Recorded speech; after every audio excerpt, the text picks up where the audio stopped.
আসসালামু আলাইকুম রহমতুল্লাহি ওয়া বারাকাতুহু। আজকে আমি যে বিষয় নিয়ে আলোচনা করব, আলোচনার শিরোনাম কোথায় আজ মানবতা।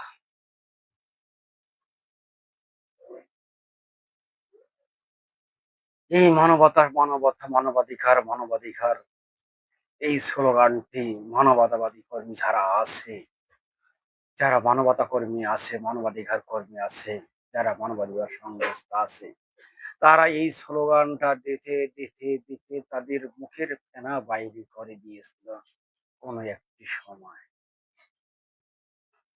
আজ সেই কোথায় সেই মানবতা, কোথায় সেই মানবাধিকার কর্মী, কোথায় সেই মানবাধিকার সংস্থা। আজ ফিলিস্তিন ধ্বংস করে দিল, ফিলিস্তিনের লাখ লাখ মানুষকে হত্যা করে ফেললো ইসরায়েল। ইসরায়েল ফিলিস্তিনের বাড়ি গাড়ি ঘর ধন সম্পত্তি বিল্ডিং কল কারখানা সকল কিছু ধ্বংস করে ফেলল।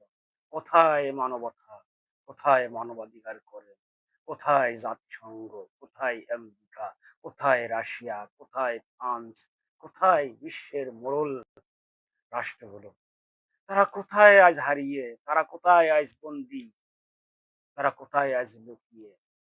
তারা কি দেখতে পাচ্ছে না? তাদের কি চোখ কানা? তারা কি অন্ধ হয়ে গিয়েছে? না, না, তারা এই সকল দেখতেছে না, তারা বোবা শয়তানের মতো আছে। তারা ঠিকই দেখতেছে, তারা ঠিকই শুনতেছে। তাদের মদদে, আমেরিকার মদদে, ফ্রান্সের মদদে, রাশিয়ার মদদে, মানে এইভাবেই যত জাতিসংঘের যত রাষ্ট্র আছে সকলের মদদে ইসরায়েল ফিলিস্তিনকে ফিলিস্তিনকে ধ্বংস করে দিচ্ছে। যদি এদের মদত না থাকতো, এদের সাহায্য সহযোগিতা না থাকতো, তাহলে ইসরায়েল ফিলিস্তিনকে ধ্বংস করতে পারত।